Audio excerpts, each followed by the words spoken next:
Thank you everyone for attending this growth session. I hope that you would come out with a better realization of why do you love that way. And I'm sure this is not only about romantic love, it will talk about different kinds of love. Love for family, love for children, love for workmates, and of course, romantic love. Diba? So bakit nga ba tayo nagmamahal ng ganito?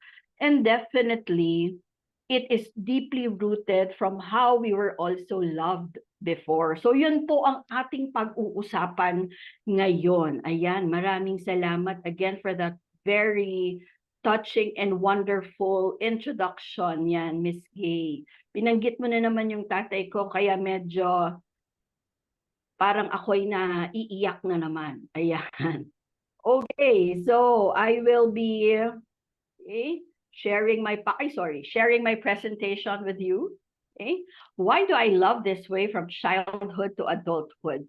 I'm sure you are wondering, bakit ba ito yung topic na pinili ko? Syempre, when we are given the chance to, well, we are invited to do a growth session for RCW, syempre, how can I say no to my RCW family? And nakikita ko kasi from counseling with students that I'm very close to, nakikita ko talaga na sobrang importante yung naintindihan nila kung ano yung pinagmulan nila, kung bakit sila ganito. Diba? And I've always been an advocate of good parenting. It's not just about you know how to parent your children, but you really have to understand and you have to be able to touch their hearts. Because whatever it is, whatever kind of parenting that you will provide them in their young age, that will definitely make an impact on their adult life. Okay, so siguro ngayon, meron lang muna akong tatanungin sa inyo. I want you to reflect on this first. Do you behave in puzzling or self-destructive ways when you're in a close relationship? Like I've seen a lot of clients, students who would really self-destruct to that point when their relationships do not work. So kayo ba yon, tipong ganon? Do you repeatedly make the same mistakes over and over again, whether in friendship or in romantic relationships? Basta sabi mo, ba't palagi na lang akong niloloko? Palagi akong iniiwan? O palagi na lang akong na-outcast sa mga barkada? Palagi hindi ako kasama, hindi ako naimbitahan? Do you repeatedly make the same mistakes? Okay. Do you also struggle to form meaningful connections in the first place? Like, do you really have close friends? And when I say friends, these are not shallow friendships. Okay? I would always remind students, hindi lahat ng kaibigan sa Facebook o yung sinasabing Facebook friend ay kaibigan. Di ba yun nga yung medyo hindi na po tama sa henerasyon ngayon kasi nga they would definitely voice out what they feel in all their social media accounts, feeling, knowing, or assuming that those who would read what they would post are their friends. Pero hindi yun yung kaibigan. Diba? Do we really have those meaningful connections? Whether it be friendship, dating, are we dating the wrong people over and over? Okay. So I'd like you to reflect on this and maybe find an answer to my question or to my questions later on based on how I will discuss attachment. Okay. Pero bago doon, meron akong papakinig sa inyong mga linya. Hindi ko alam kung familiar sa inyo to. Pero para sa aking mga taga, siguro 90s ata siya sumikat. So, alam ko marami sa inyo alam tong kantang ito. Listen to this. Ayan. Ganito po ba tayo kaklingi? Ayan, ito na po yung kanta. Totoo na ito. Kahit na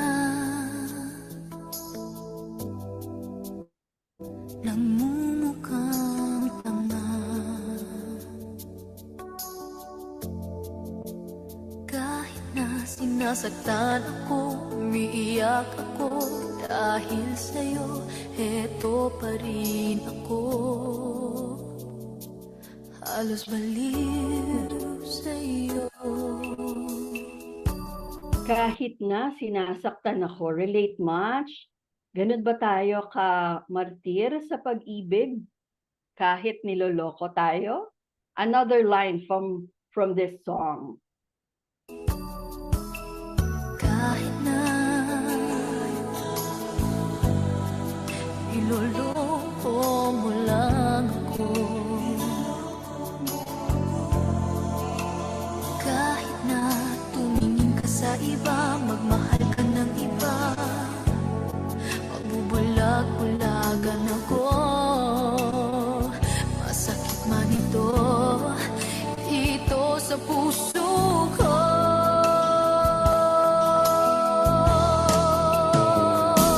Magbubulag-bulagan ako. Marami ba ditong mga willing to go blind even if they know that it isn't working anymore? Yan, kahit na tumingin ka sa iba. My God, I just can't. I don't want to judge people, but I don't see myself enabling this kind of relationship. So, next line. Dahil mahal na mahal kita, hindi ako matatakot, mahihiya, ano man ang sabihin nila. Dahil mahal kita, dahil mahal na mahal kita.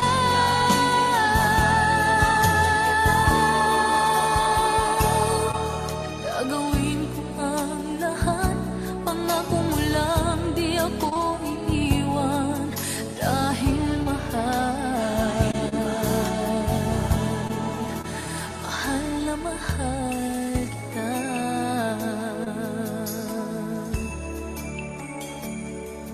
Pangako mo lang, di ako iiwan, gagawin ko ang lahat. Are you able to relate this way? Are you also a people pleaser? Would you want people around you to always be happy? Would you always want people around you say, yes, I affirm you all the time? Gusto mo bang palaging masaya yung tao sa paligid mo? And I would always remind, for example, clients, when you end up pleasing people, you end up hurting yourself in the process. Because, di ba, you tend to forget, ano ba talaga yung gusto ko? Kasi you'd always look at how would I please people.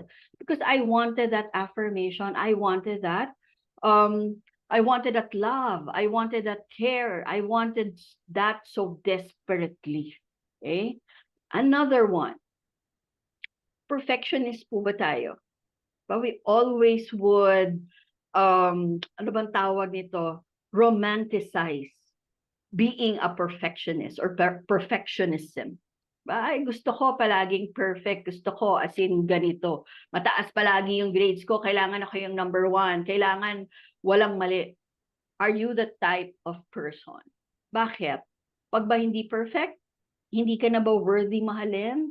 Yun ba yung pakiramdam mo? Pag hindi ba mataas yung grades mo, feeling mo wala ka ng kwenta? Pag ba hindi ka nasabihan na ikaw yung best employee or number 1, sa tingin mo ba kawalan yon para sa'yo? Okay? I also would like to ask you, have you been ghosted or have you ghosted someone? Do you have trust issues? I hear that a lot from Gen Z, from students. Dami kong trust issues.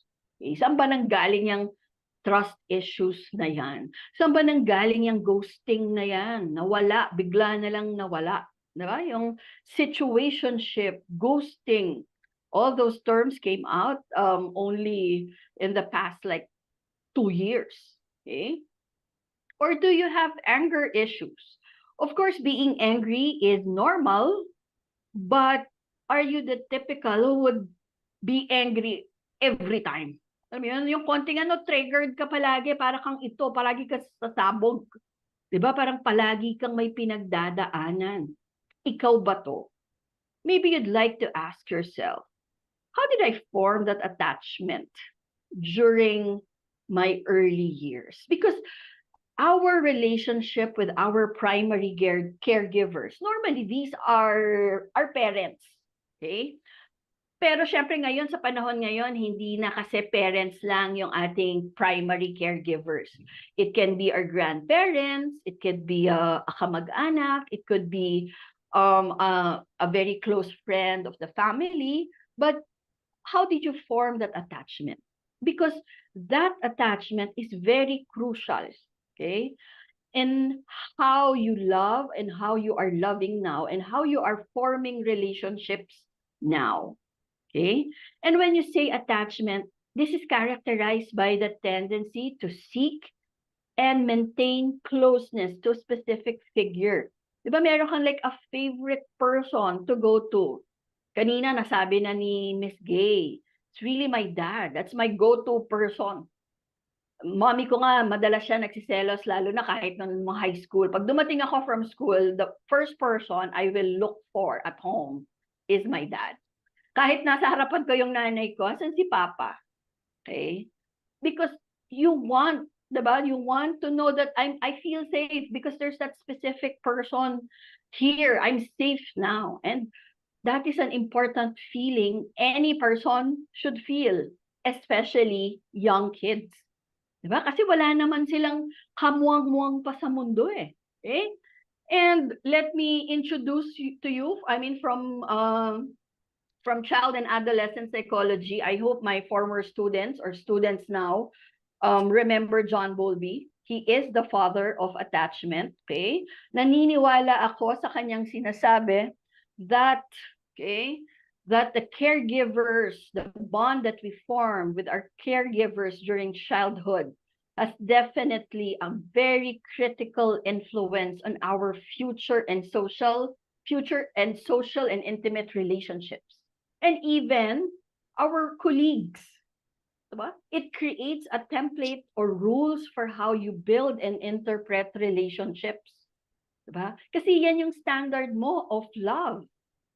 Diba? Kung paano ka inalagaan, yun yung standard mo. This is how I want to be loved. And kids are not loved properly, yun yung nakakatakot. Kaya yun yung pag-uusapan natin. Kasi meron yung impact. There will always be a huge impact on how they're going to form relationships later on. Mapapansin nyo, I'm sure meron ako dito mga kasamahan dito na mga guro. Diba? Mapapansin nyo, sino yung mga estudyante na mga ayaw ang mga group activity, takot sa ibang tao, or takot sa ibang makipag-group sa bagong kagrupo, or takot magsalita, takot mapahiya. Diba? Parang, why? Why would they have that feeling? Diba? So maybe there was an experience prior that gave them that impression na, I'm not safe. Though ayoko, dito lang ako sa sigurado ako. Or, kasi dati ito yung na-experience ko from my caregivers. Kaya hindi ko na to, poprotektahan ko na yung sarili ko by probably withdrawing from people. Okay? And we learn to trust the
Hi everyone.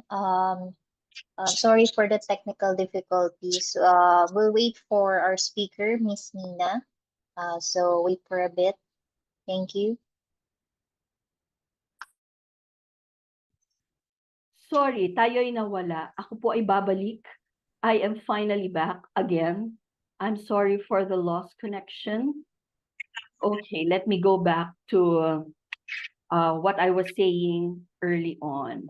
I was saying that it's consistency that is important. Okay? Hindi pwedeng today I am a good parent, I will attend to all your needs, and tomorrow wala akong pakialam sa'yo. Okay? Maguguluhan yung bata na parang, hala, ba't ganun? Diba? Ba't ganun yung nangyayari? Yun yung napaka-inconsistent, diba? Ng, ng pinapakita sa akin ng aking magulang or ng aking caregiver. Okay? And of course, our worst attachment issues get triggered during times of stress. Okay? Kaya talaga minsan, 'di ba? Para kang itong pusang ito, you get triggered. Lumalabas yung galit mo, biglang out of nowhere. Saan ang galing 'yon? Ba't siya galit na galit? 'Di ba? Saan ang galing 'yon? Ba't bigla siyang nagwawala or ba't bigla siyang tumahimik? Ba't bigla na lang siyang ba't bigla niya akong ginose? Ba't bigla niya akong minura? 'Di ba? So you get triggered because you now feel unsafe again. 'Di ba? Kasi yun yung kailangan na ng isang bata eh. We want to feel safe. I want to feel that somebody loves me and that I am taken care of. Okay? So, sabi ngayon, yung study po ni John Bowlby, yung sinasabi ni John Bowlby na caregivers, attachment that they form with caregivers is very critical, followed through by another person in psychology, and she is Mary Ainsworth. Okay, so she was the one who said that consistency is very important. And based on the consistency of the caregivers, would now say what kind of attachment a child would form. And based on that attachment that the child will form, will make an impact in the child's adult life or later life. Okay? So ngayon maiintindihan nyo na, kaya pala ako ganito. Diba? Kaya pala ito pala yung problema ko. Kaya pala ganito ako with friends or ganito ako with romantic partners or ganito ako sa mga colleagues ko. Kaya pala. Okay? So, I'd like to introduce to you the 4 attachment styles of Mary Ainsworth. So, these are secure, avoidant, ambivalent, and disorganized. Okay? I'll start first with secure attachment. Okay? Yung secure attachment in childhood, may tinatawag tayong approach-oriented behavior, which means the child, diba? The child is very dependent on the caregiver. Wala namang batang makakapagtimpla ng gatas niya, diba? Nang mag-isa. Nakakatakot pag nakapagtimpla siya ng gatas mag-isa or nakapagpalit siya ng diaper mag-isa. So definitely, yung buhay ng batang yan ay nakasalalay sa nag-aalaga sa kanya. Right? Kung gaano ka-attentive yung nag-aalaga, papansinin niya ba ako pag umiyak ako o pababayaan niya ako? Okay? So, yung batang securely attached, meron siyang approach-oriented behavior like I know, okay? When I cry, somebody will attend to me. If I express my emotions, I get my needs met.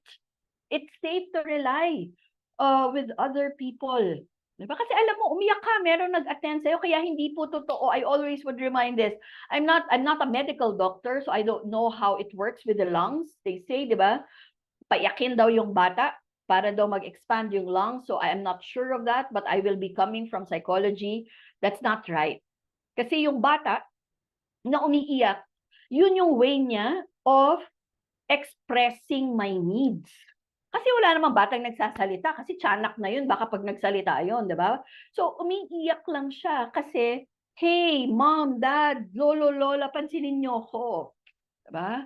So, pag umiyak pumasok siya at may nag-attend sa kanya, di ba? It is safe to rely with other people. People can be trusted. If I now say or express my feelings, somebody would attend to me. Di ba? So, yan yung batang securely attached. So, in adulthood, yan, pagtanda niyan, they are the people who trust, rely, and communicate their needs. Diba? Sila yung hindi takot na mag-risk. Kasi di ba, yun yung sabi mo, trust issues. Ba't kami trust issues? Kasi natakot ako masaktan. Part of getting in a relationship is failing. Wala namang, di ba? There's no assurance in this world. Nothing is permanent. Di ba? You just have to trust and pray, di ba? That you are guided. Okay? You rely and you communicate your needs. Di ba? Like a lot of relationships, yung mga bata, tatanungin ko, sinabi mo ba yan sa magulang mo? Bakit ganyan yung, bakit nagtatampo ka? O ba't ka nagagalit? Anong sagot nila? Hindi po. O ba't hindi mo sinabi? Hindi rin naman nila ako papakinggan. So ayaw nila kasi nagkaroon na sila ng experience na I'm not being listened to. So they don't communicate their needs anymore. But those children who are securely attached in adult life, they're the ones who would say, hey, I got offended with what you said earlier. So, gusto ko lang malaman mo. Rather magparinig ako sa isang social media, di ba, na may isang friend ako na ganito and ganyan, di ba? Ganon yung nangyayari ngayon. But when you are securely attached, you communicate directly. You also identify unhealthy relationships. Naalala ko noon, may isang client na nagtanong sa akin. Sabi niya, so kung securely attached ka ba? Sabi niya, ibig sabihin nun, yung relationship mo perfect na. Sabi ko, number 1, walang perfect relationship. Number 2, it is not an assurance that if you are securely attached, that your relationships will all be successful. But what I am sure of is that you are able to identify when you are in an unhealthy relationship. Yung hindi na to tama. Kasi maraming tao, hindi nila nakikitang nasa mali silang relasyon. Maraming tao, okay lang. Kahit sinasaktan ako, kahit magbulag-bulagan ako. Sabi nga ng kanta kanina. So yun, nakakatakot. Diba? Parang, hindi mo nakikitang may mali. But when you are securely attached, you know this is not right.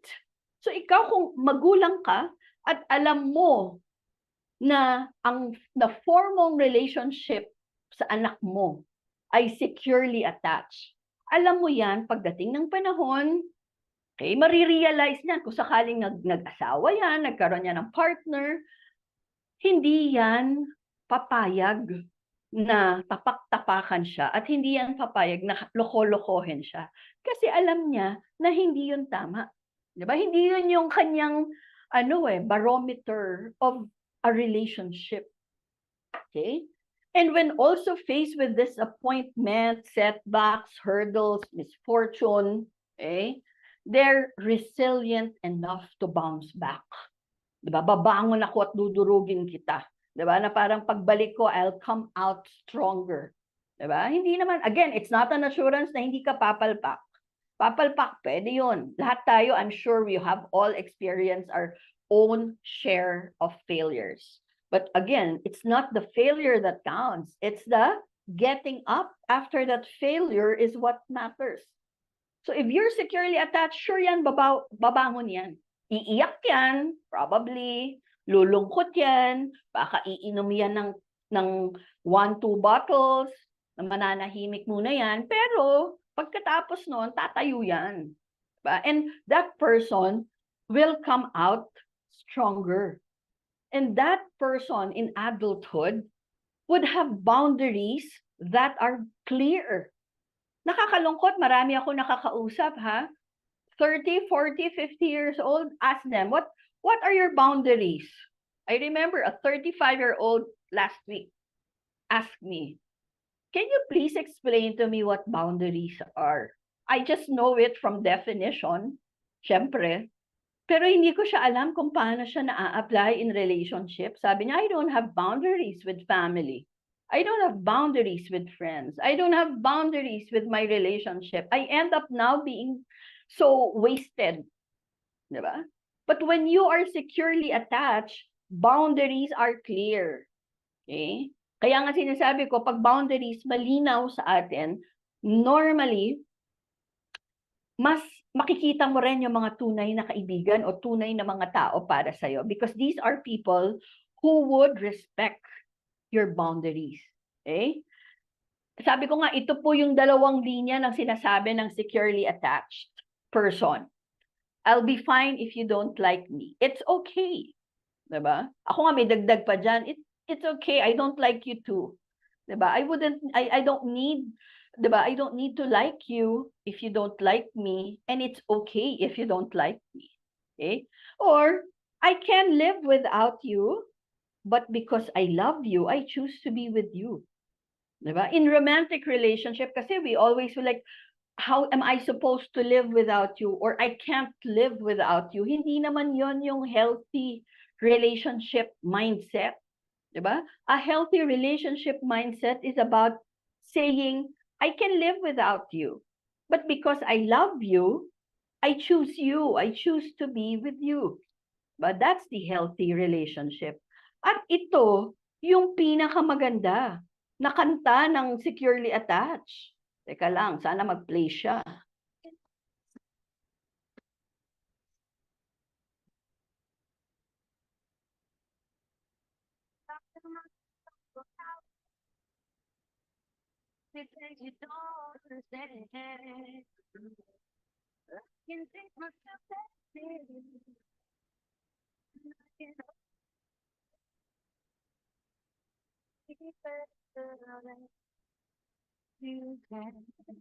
Yan, I can buy myself flowers. It's not wrong to love oneself, right?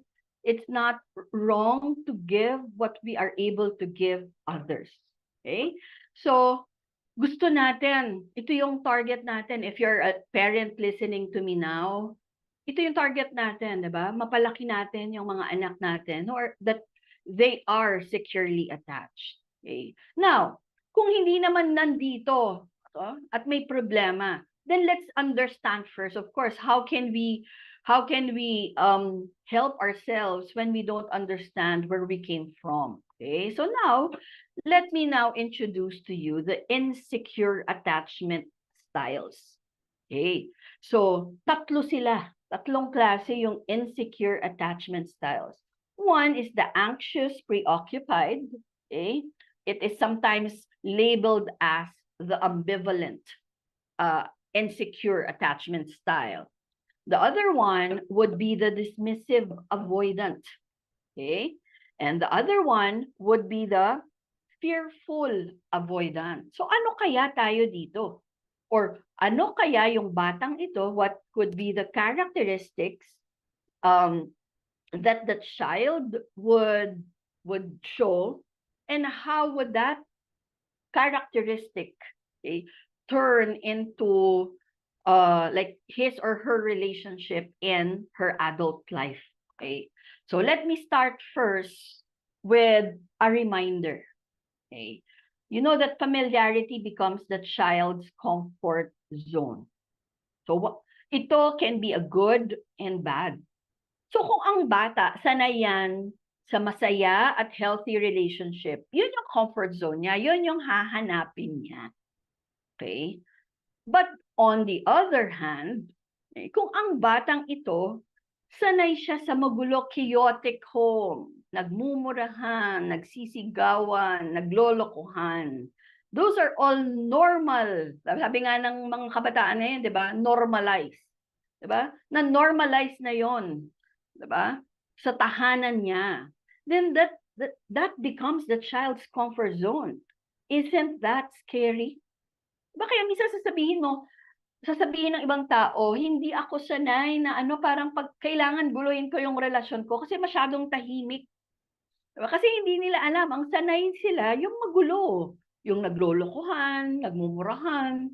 nagkailangan, nagsisigawan, umaga pa lang yun eh. So ngayon parang kunyari meron siyang karelasyon na very loving or very, ano lang talaga, calm and composed, parang sasabihin niya, it's so boring. Diba? Kasi hindi ako sanay dun eh. Kasi ang familiar sa akin yung magulo. So that is what make it scary, diba? That is the scary part for the child, because that would be what the child would be familiar with. And another reminder, when parents are unloving, I remind this to parents every time I would have sessions with them. When you are unloving, the child does not perceive you as unloving. Okay?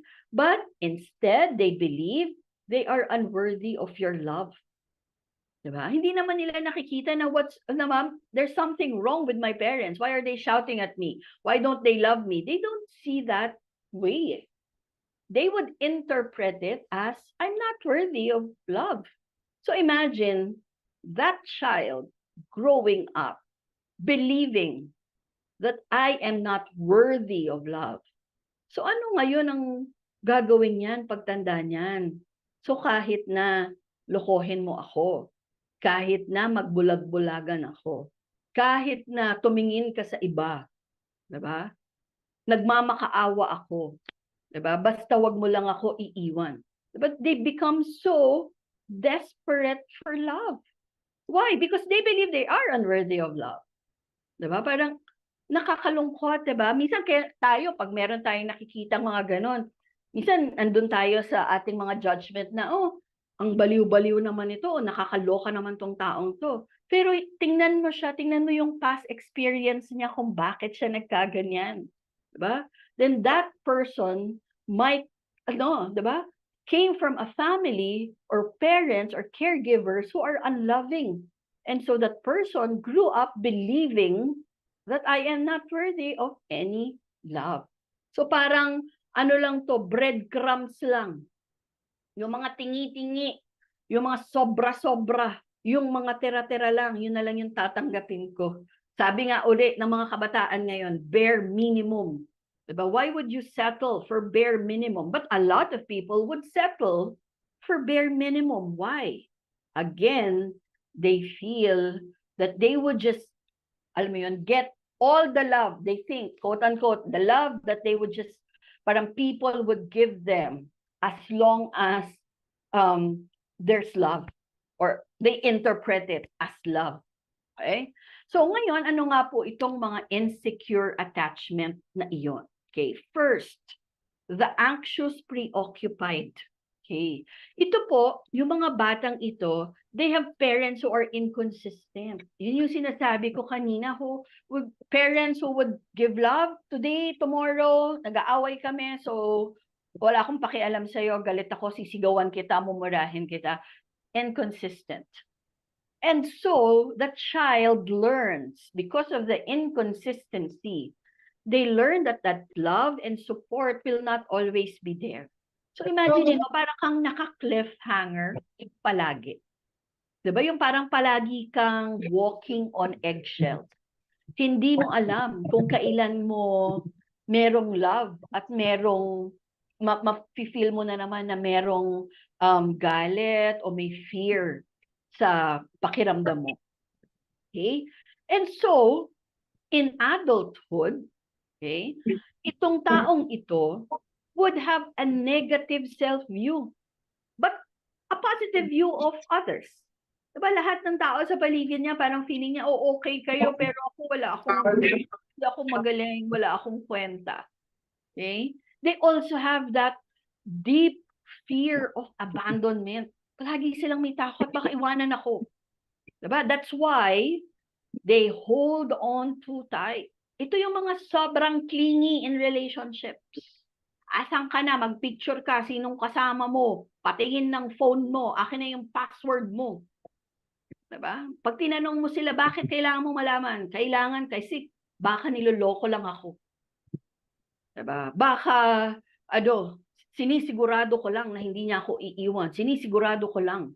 Diba? Na ako lang yung mahal niya o ako lang yung gusto niya.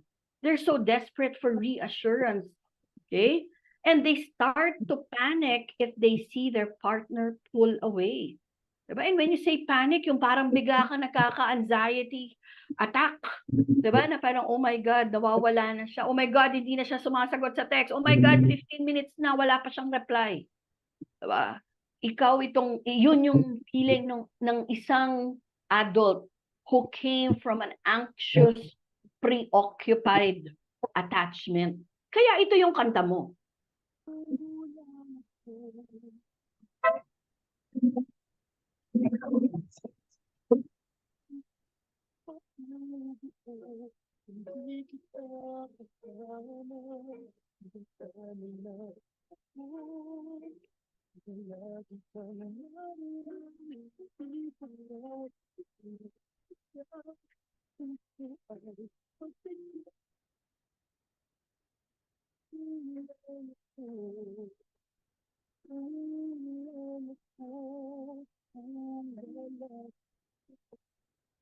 So that anxious attachment would always feel, kulang ako pag wala ka. Diba? So they're always in need of relationships. That's why they, at some point, are the ones who would enter or who would be in codependent relationship. Okay? So they end up pleasing people, they're the enablers, they feel worthless unless they are needed. Why? Because codependent relationship, they're hinged on attachment trauma. Diba? Kailangan, gusto ko, kailangan nyo ko, kailanganin nyo ko, gusto ko, ibibigay ko lahat para ngayon kailanganin nyo ko. Diba? I want to please everybody around me. Okay? So, usually these are signs. I'll just give you a run through, but I won't be discussing this. But these are just signs that you are in a codependent relationship, having a sense of walking on eggshells to avoid conflict. You're often being the one who apologizes, even if you have done nothing wrong. You are regularly trying to change or rescue troubled, addicted, or under-functioning people whose problems go beyond one person's ability to fix. In other words, fixer ka. Diba? Gusto mo inaayos lahat ng mga bagay-bagay. Diba? You have a need for other people to like you in order to feel good about myself. Mahilig ka sa maraming likes, maraming puso sa iyong mga social media accounts, that you feel good when you have all those things. You do anything for the other person, even if it makes you feel uncomfortable. Diba? To a point, sabi ko nga, you just always say yes. And sometimes, and most of the time actually, you feel as if you have lost a sense of yourself within the relationship. Bakit? Kasi palagi ka na lang bumibigay. Nakakalimutan mo sino ka ba talaga. Diba? Kaya nga a lot of times when when a relationship ends, we end up asking ourselves, sino ba ako? Kasi palagi ako lang yung nag-adjust. So maybe you came from this anxious attachment. Diba? Baka nung bata tayo, ang feeling natin, hindi consistent ang love. Diba? Minsan nandyan, minsan wala. Kaya sobrang nakakatakot palagi. Okay? Now let's go to the next attachment or insecure attachment. This is the avoidant dismissive attachment. So in childhood, ito yung naniniwala sila. They are unworthy of the love of the primary caregivers or their parents. Why? Because the primary caregivers are always unavailable and rejecting. Okay? Either physically, wala talaga kayo, or nandyan kayo pero nire-reject nyo siya. Meaning, di nyo siya pinapansin. Diba? Ang dami nyong ginagawa. Diba? Wala akong time kasi ang dami ko pang trabaho. Kaya nga minsan ngayon, ang daming ganitong mga bata. Diba? Kasi titingnan po natin ngayon, diba? Marami na pong mga magulang, syempre naintindihan po natin because of the economy, because of inflation, diba? Both parents really have to work their ass out, diba? So sometimes to a point na talagang wala na silang oras, wala sila doon. Or kung nandun naman sila, they reject their child because of so many things they need to attend. Okay? So, yung batang ito, naniniwala siya dahil hindi nga niya nakikita na ay unloving yung parents ko. Nakikita nila, I am unworthy of their love. Kaya siguro nila ako hindi pinapansin. Hindi talaga ako kapansin-pansin. Diba? Hindi talaga ako dapat mahalin. And so, because your needs were never or regularly met, okay? Talagang alam mo na, nasanay ka na. Diba? Sabi mo nga, sanay ka na hindi ka pinapansin. Sanay ka na wala naman doon yung atensyon. So you are now forced to distance yourself. Diba? You withdraw from people. Okay? You try to self-soothe. Diba? Wala kasing nagsusoothe sa'yo. Wala yung, anak, dito ka lang. Diba? Malungkot ka ba? Halika, mag-usap tayo. Walang gaganon sa'yo. Bala ka sa life mo. Diba? So now, you have become overly independent. So in in your adulthood, these children whose attachment is avoidant dismissive, they become that super independent. Hindi naman po kasi healthy yung super independent, 'di ba? Kasi dapat meron tayong meron tayo dapat na paniniwala na may kailangan din natin ang tulong ng ibang tao, 'di ba? At people can be trusted. Yun sana yung gusto natin, yun yung balanse. Pero that high sense of independence is not healthy. Like, I don't need anybody. I'm self-sufficient. Especially on the emotional level. Hindi ko kailangan kong ayusin, ako na lang to. 'Di ba? Yung problema ko, yung lungkot ko, yung kung ano yung ko, pagiging lonely feeling ko, kaya ko yan ayusin. 'Di ba? So you become too independent to a fault. And you struggle to trust people. Yan. Ito talaga yung may mga trust issues.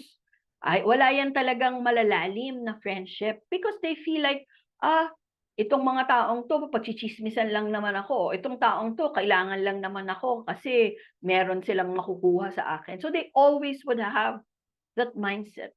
Diba? Because they can trust people. And they also would tend to hide or suppress feelings when faced with potentially emotion-dense situation. So, kayo kunyari in conflict, 'di ba? I'm sure meron kayong kilala. Pagka nandito na yung problema, ayoko mag-usap. I run away. I escape. 'Di ba? Bigla yang nawawala. Ayaw makipag-usap. Ginost ka na kasi may problema na. 'Di ba? Ayaw niyang upuan. 'Di ba? Ayoko tong upuan. Naalala ko yung client the other week pala.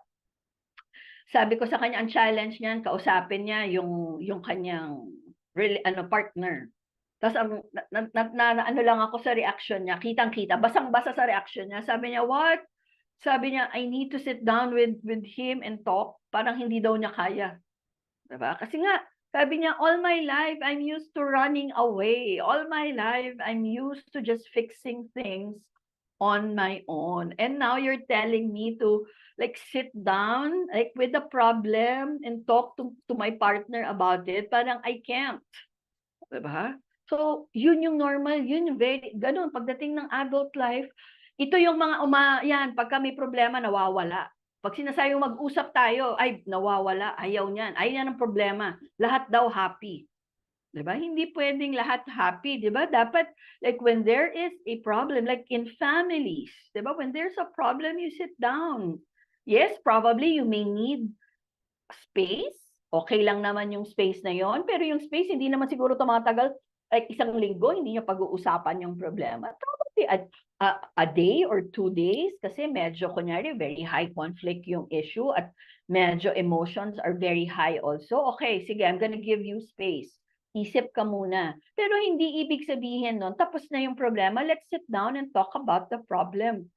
And a lot of times, pansin ko, like in the clients that I handle, when I ask them, how do you fix an issue among yourselves, like in a family or like between relationships, sasabihin nila wala. Parang pag okay na. Kunyari, pag nagkatinginan daw, nagkangitian, tapos na. Tapos mag-aaway na lang uli pagka bumalik yung issue.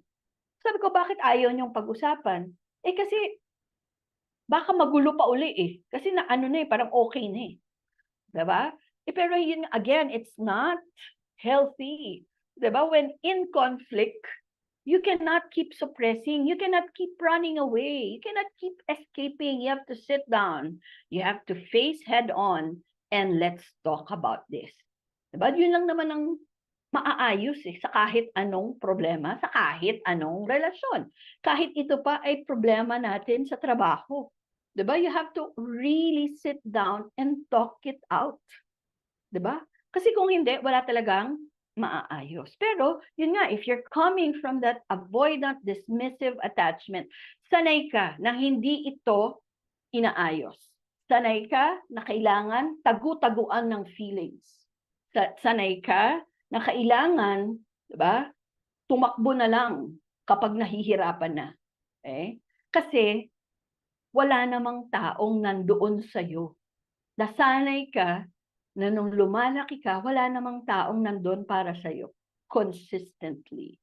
And worse, these people that you thought you could trust, sila yung unang nagre-reject sa'yo. Okay? So ito po yung avoidant, dismissive. And they also prefer fleeting and casual relationship. Okay? So ito yung mga hindi yan nagko-commit, situationship lang. Casual dating lang. 'Di ba? Let's check it out lang. 'Di ba? Let's see where it leads. Mga ganyan. Ayaw niya ng malalalim. Ayoko ng commitment, nakakatakot. Because again, I'm super independent eh.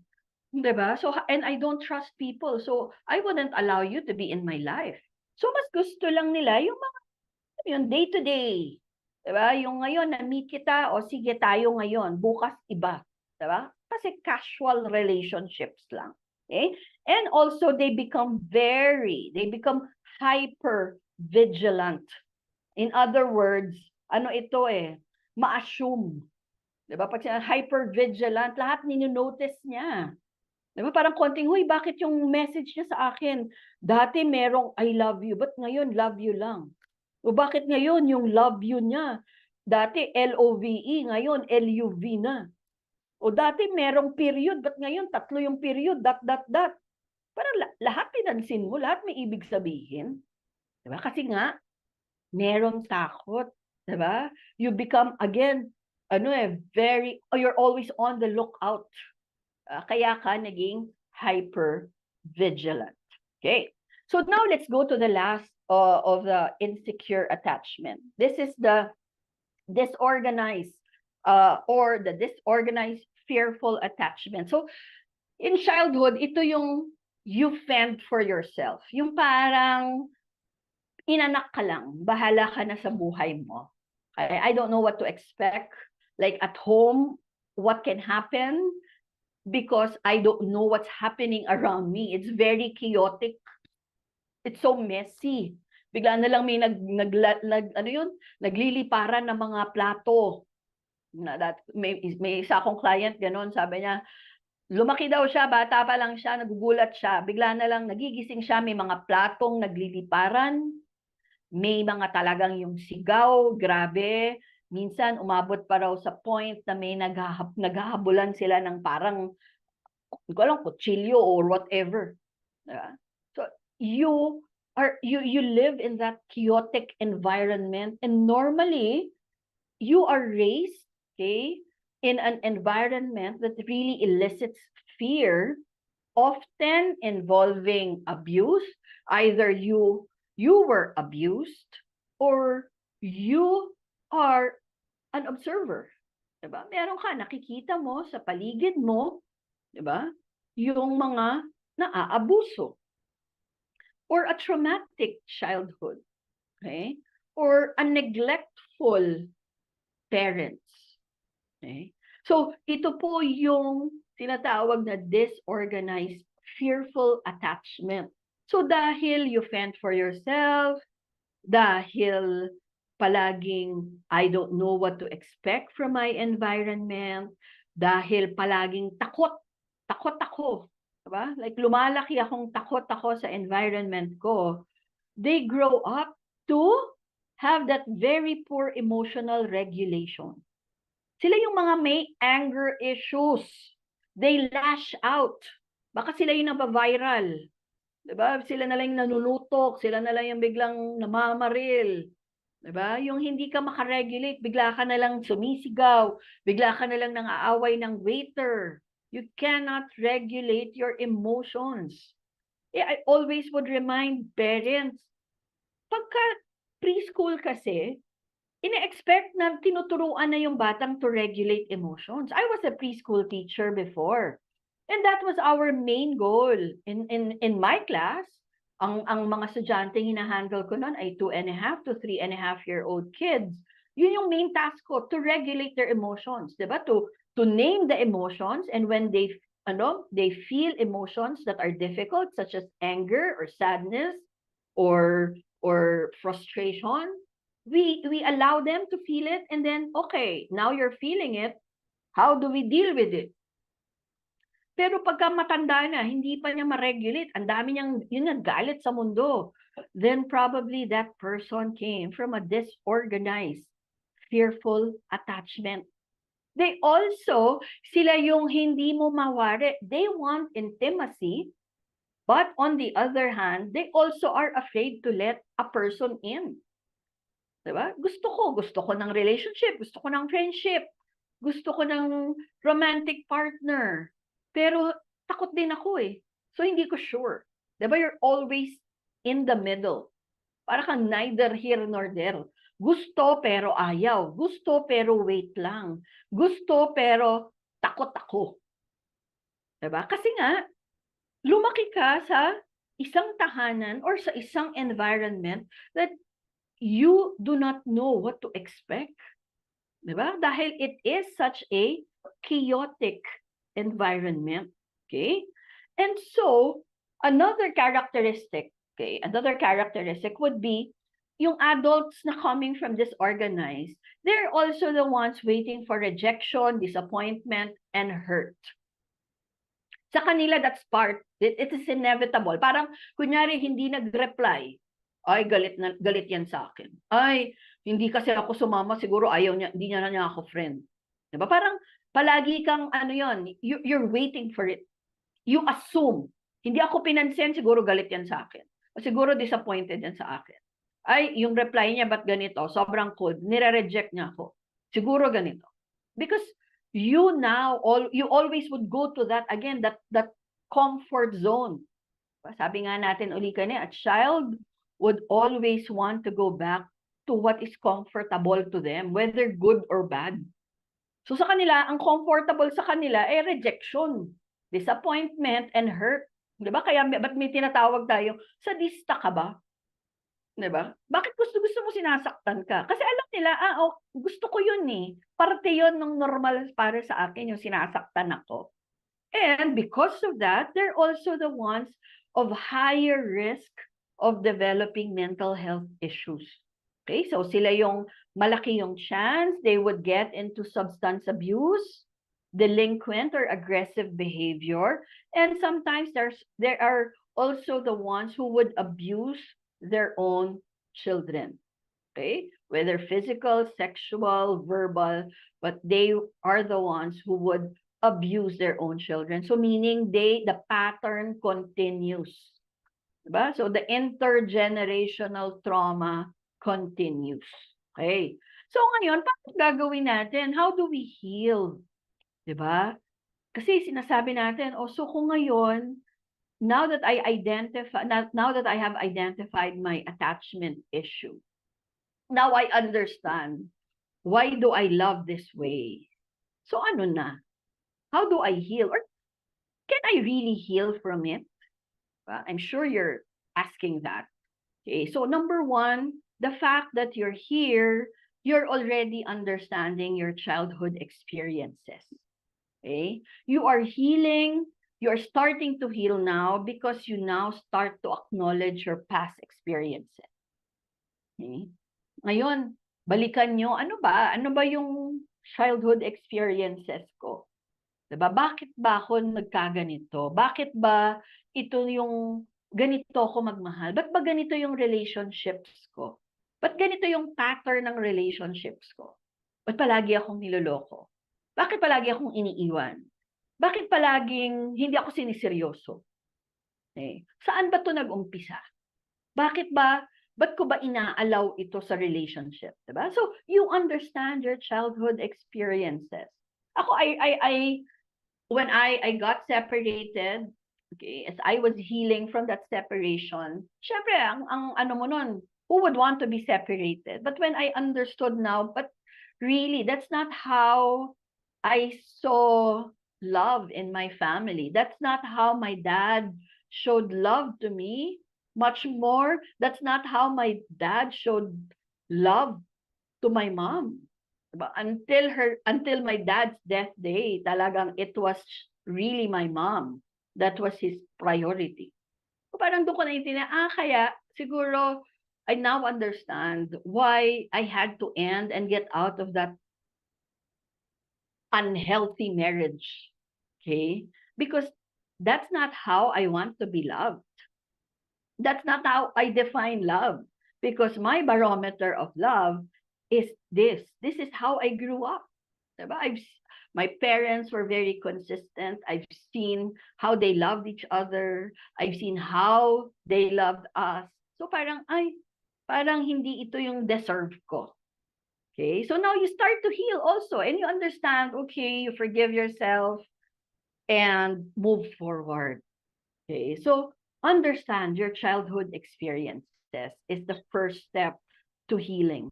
And the fact that you're here, you're trying to understand your experiences. Okay.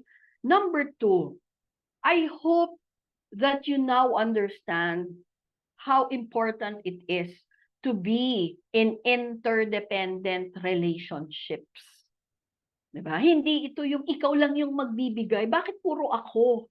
Ba't puro ako lang yung umiintindi? I hear that a lot of times. Bakit ako na lang yung nag-a-adjust? Bakit palaging wala siyang pakialam? Ba't palaging ako yung kailangan magpaliwanag? So, hindi ganun yung relationship, diba? It's not one way. Relationships do not work one way. No matter what you do, you can't make it work. Relationships are always two-way. They should be interdependent.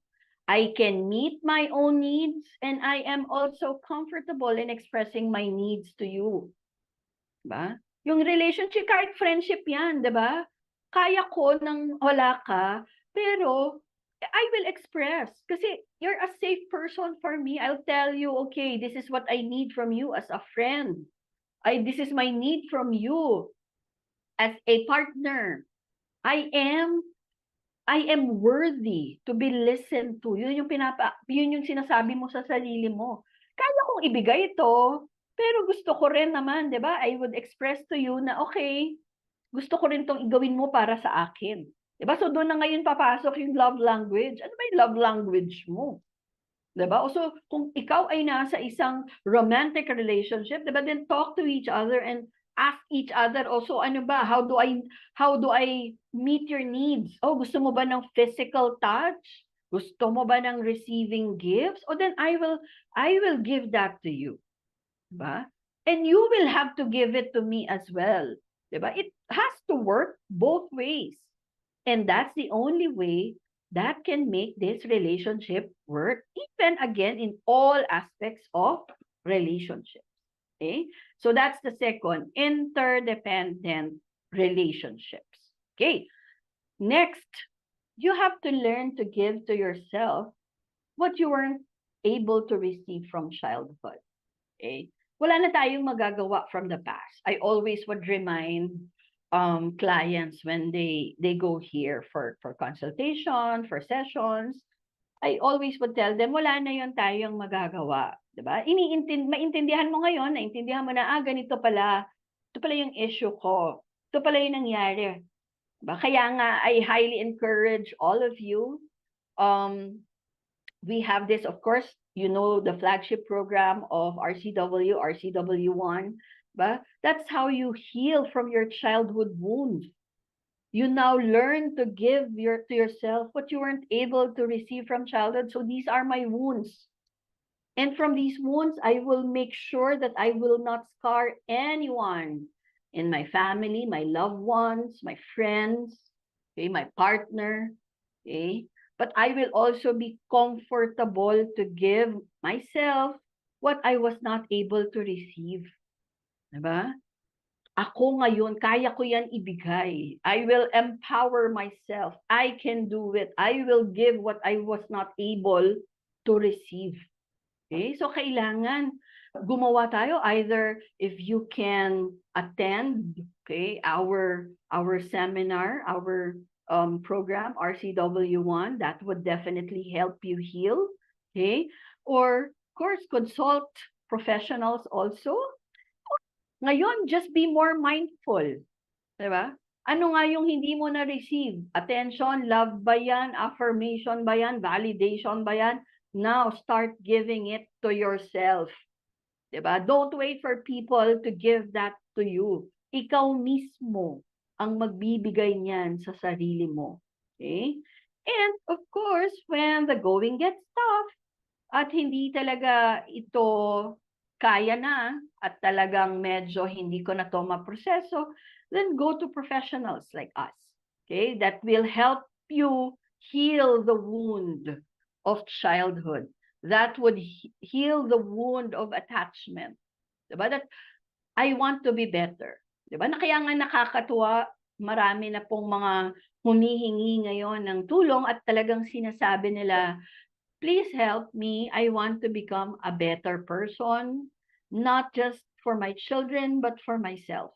Because growing up, it has been so chaotic already. And I now believe, sabi nga nung isang client niya, I now believe that I don't deserve that chaos. I deserve better.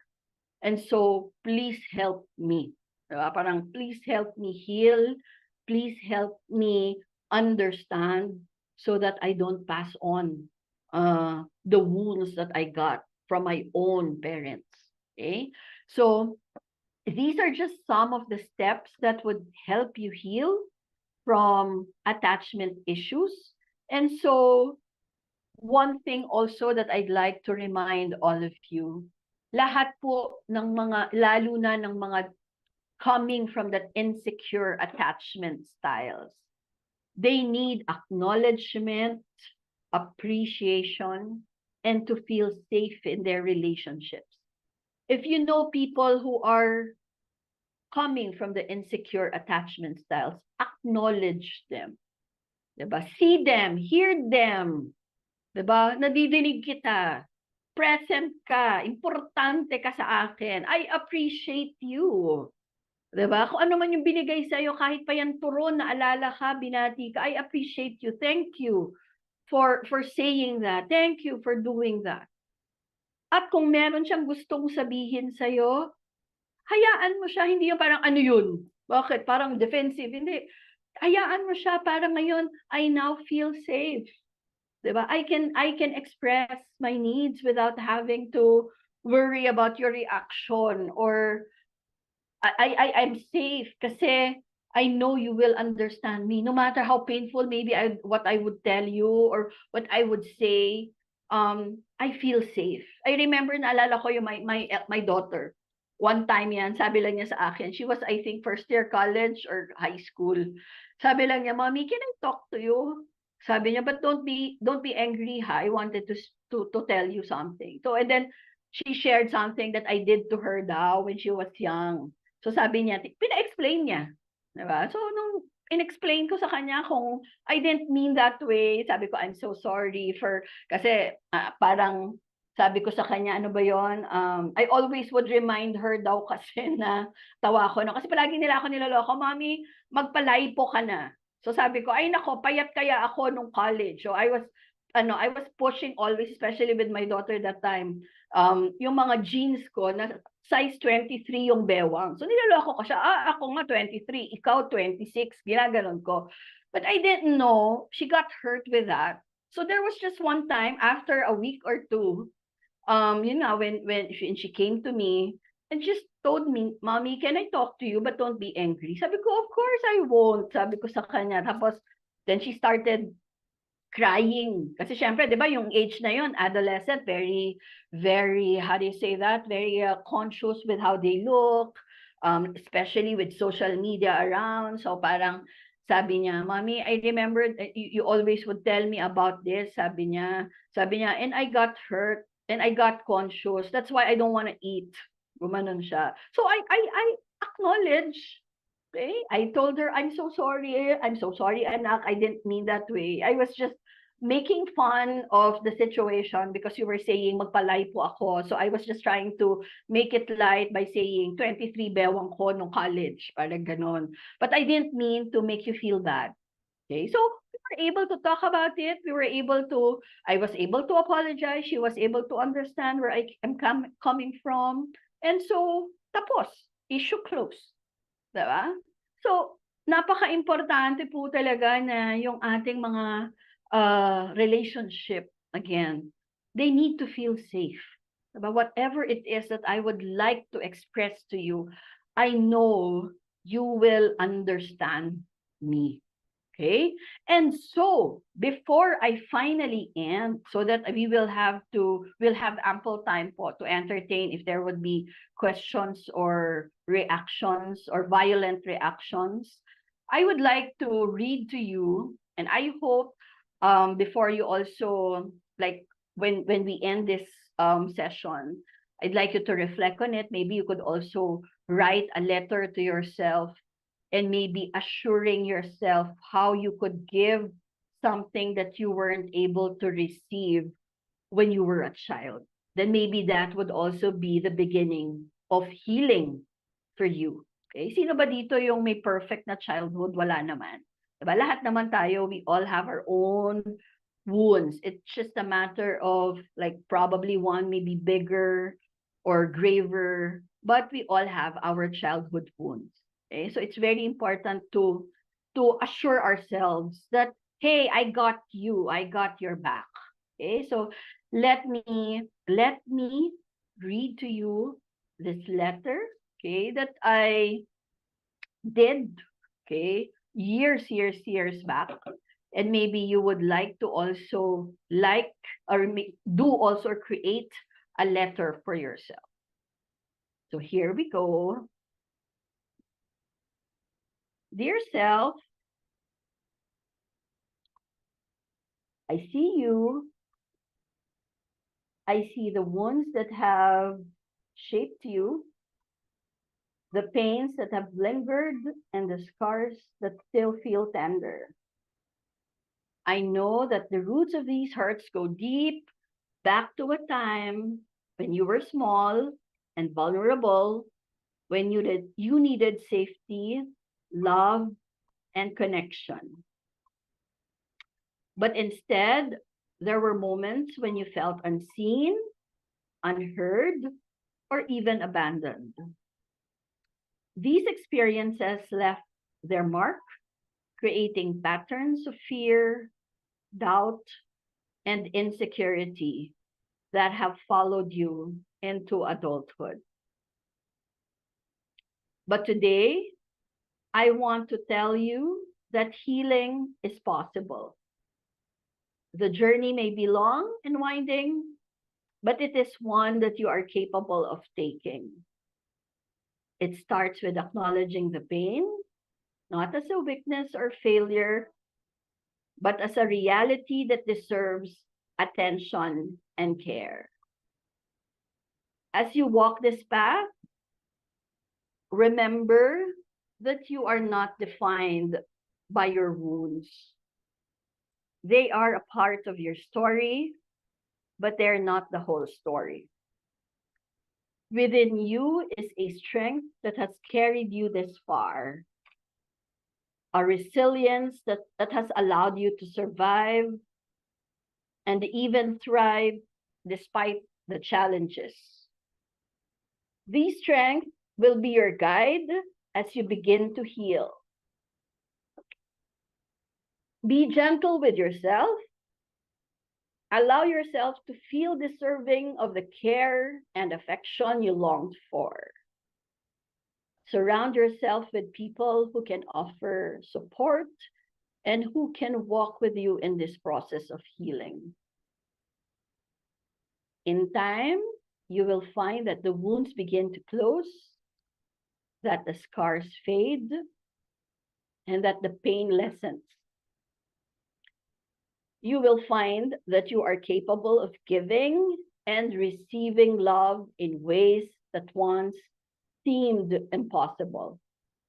And most importantly, you will find that you are worthy of all the good things that life has to offer.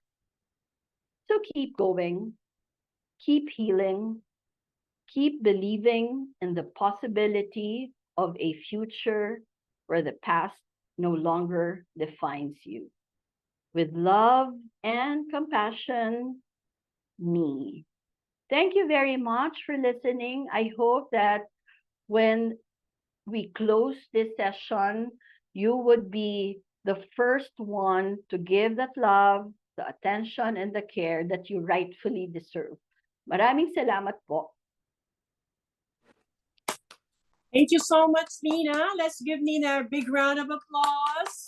As usual, she is so very clear in her presentations. And one thing I love about Nina's applications are so on point and spot on. And I think that comes directly from her being so much in the life of a lot of people, cross-section of all the people that she helps, whether in the classroom, outside, or in the counseling office. So also this is a reminder that Nina is open for personal counseling as well as even giving this kind of lectures. This is one of our most sought after Taragana speakers, whether online or like right in person. So Nance, thank you so much again for this. And I would say to everybody present that this is one of the most currently focused on in what we call the inner child work. Where did all of these wounding effects from which we actually are now seemingly struggling with in adult life, where are they coming from? And so our favorite twist to the question, anong problema ng taong yan? Is usually, saan kaya galing yun? So with this, I think there are a lot of those who are interested to ask additional questions, Names. So if I may, and I think you could also read them. I was asking them to either say whatever they have learned from the talk, but there are a lot of those things. And as you would notice, we emphasize on giving you tools. And Nina gives you a smorgasbord of tools. So how can this, thank you so much for this talk. Did you read that, Names? How can we now give ourselves what we were not able to receive from childhood? I know you partly already answered this, but maybe for AC, if AC you want to open up and maybe, like interact with Nina, very well, please do so. But just the same, Names, would you like to start answering that question? Okay. Now that you recognize that these are the things that I have not received from childhood, then maybe you are now, you will begin now to give what you weren't able to receive. So say for instance, it was attention and that unconditional love.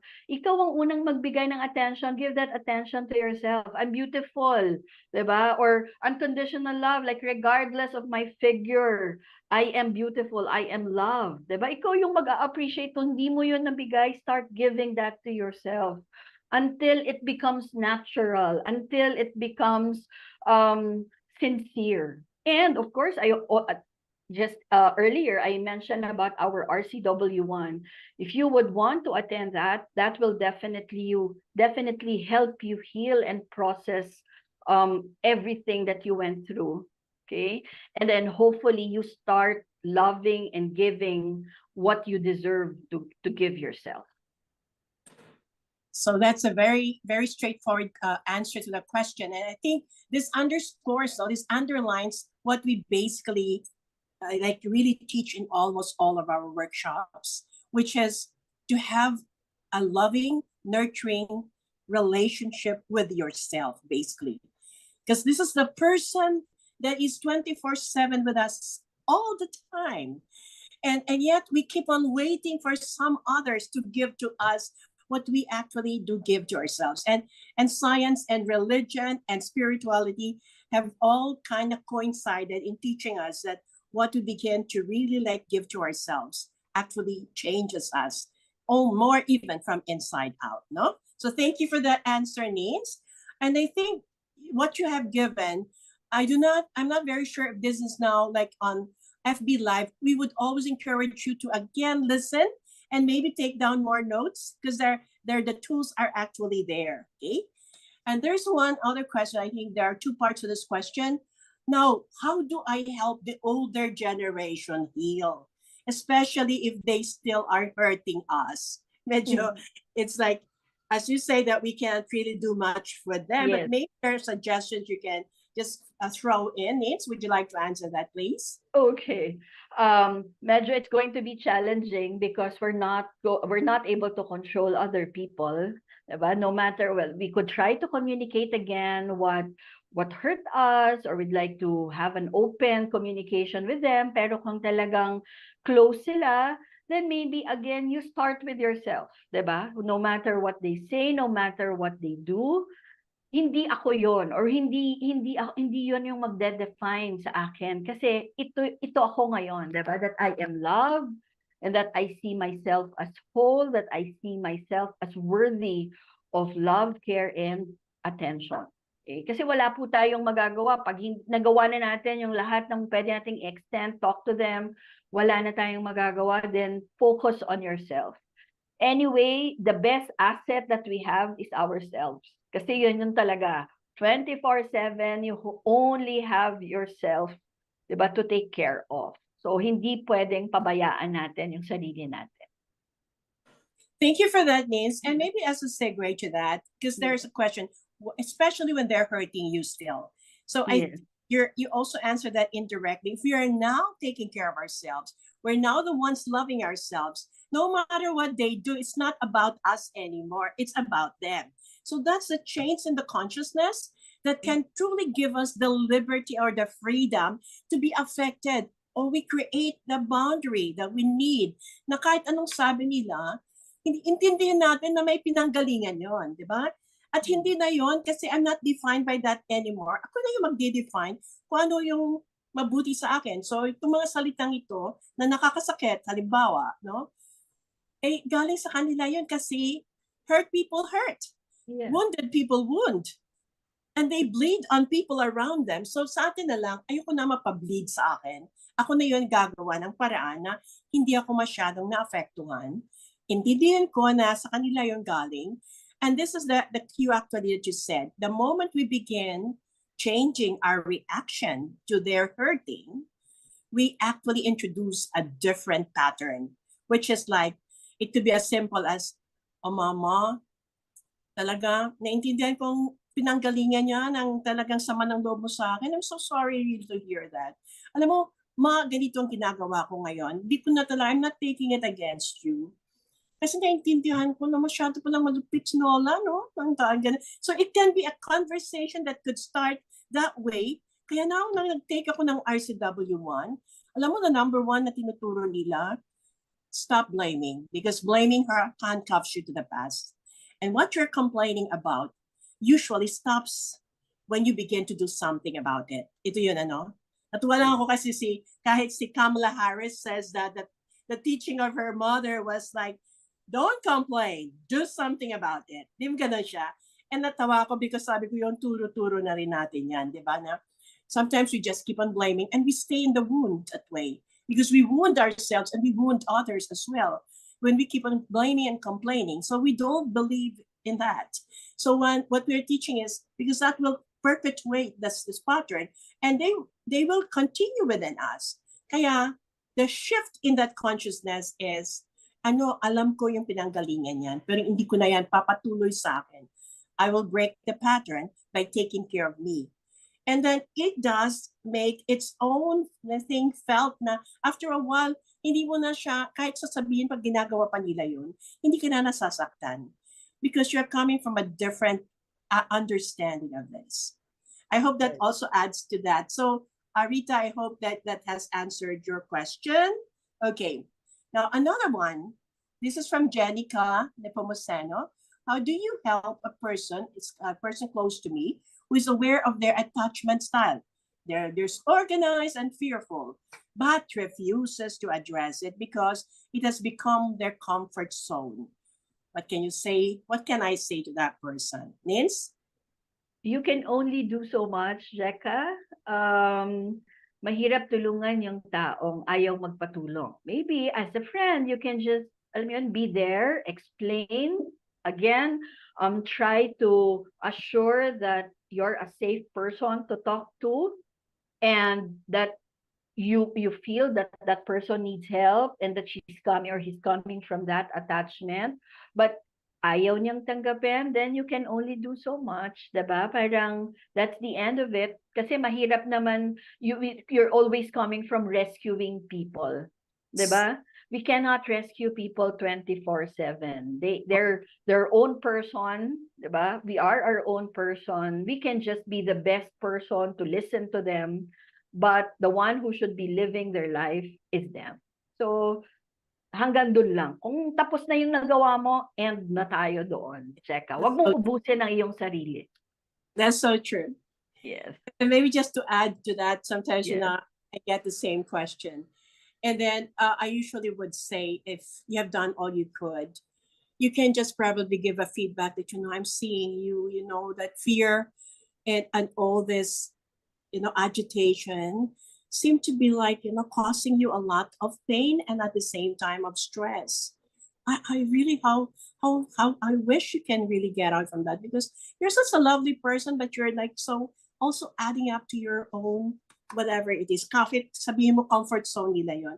When you give feedback like that you are noticing the stress that they create. Because sa totoo lang talaga, when we are coming from fear, constant fear, and disorganization, and we are dysregulated all the time, it really affects our nervous system. And so the moment our nervous system is affected, ay sangkatutak na yan na sakit ang lalabas talaga, di ba?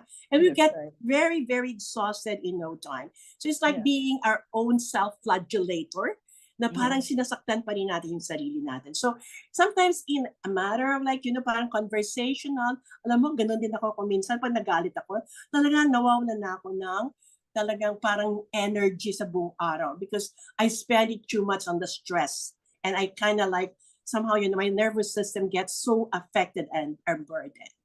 Okay, there's another question here from AC again. Thank you so much for this enlightening talk. Ang dami nagpa-thank you sa iyo, names, ha? May I ask if it is okay to talk to a 14-year-old child about these attachment styles? Is there an age that is considered too early to talk to kids about this? Or is any age all right as long as it's given age appropriate? Yes, I agree.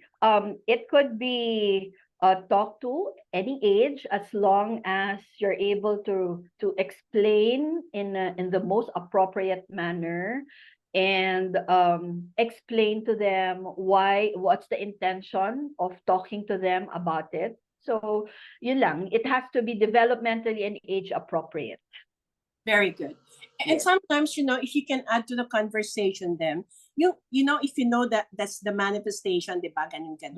You turn it into a simple question for them, and they could relate with that. Pick up yun. Yes. Magalit, parang ganun. Parang tapos kung nagalit ka, parang talaga hindi mo control ganyan. Then that's like, ano kaya nangyari? Bata ka pa, whatever. So it's always the desire to know and to own up and to be able to come to terms with, this happened to me, but I'm not going to like be kind of imprisoned by this. Like you said very well. It's just like a sentence in my life. It doesn't define me. It does not become a life sentence in itself. That's right. I agree. So Nins, again, a lot of thank you. Very heartwarming. Thank you. Especially daw yung from Dave Hagonoy, although Dave ang pangalan, I think she's a female. Thank you, Nins. I love the presentation and so love the heartwarming letter to the self.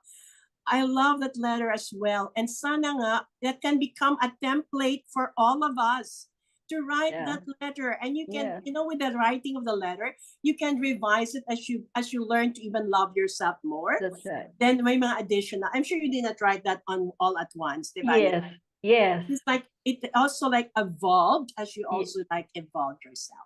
That's Okay, right. again, thank you from Susan. Thank you from Neman. Very helpful daw from Neman. I understand how I relate with others better where it's coming from. That's so good. All right. Thank you from Cheng. Melita, how can you help? Ito na yan. 14-year-old boy who has three girlfriends, 14-year-old. One is older by 2 to 3 years. She also embraces her girl classmates every now and then. Mother is OFW and has not come from home for 10 years. Father and mother are separate and he has no communication with his father. He's an only child. Thank you for the reply. This is Melita. And maybe she is related to this boy, and that's why she Mhm. knows the background. Yes, yes. This boy definitely having three girlfriends is like famished for this kind of attachment. Means Yes. like And so probably also coming from that desperate need to be loved or to be given attention to, since mother is an OFW, so most likely yun nga, there would be like the bond is not very strong, plus the father, that boy has no communication too. So like both important figures in the life of the boy, they're not present. So talagang baka the boy finds so much love, so much attention from all those girlfriends, okay, believing that it is love, but it is probably just parang attending to that wound of lack of love, attention, and care. So I hope that this boy or the parents would realize this and consider probably that it's not yet, while it's not yet too late to have this boy attend sessions so that we could help him heal from that abandonment trauma probably, so that he starts to realize what a healthy relationship should be. great answer, Nins. Now, so Yeah. Lloyd, if Mandita Lloyd, if you're related to the parents and have a chance, I think you have to follow what Nina was suggesting.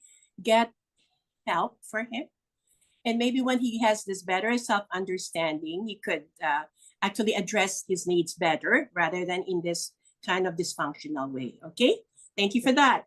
Again, from City Rebel from PNG. Thank you very much, Miss Nina, for your information, which allowed us to go back to our growing years and to connect with and understand our present realities.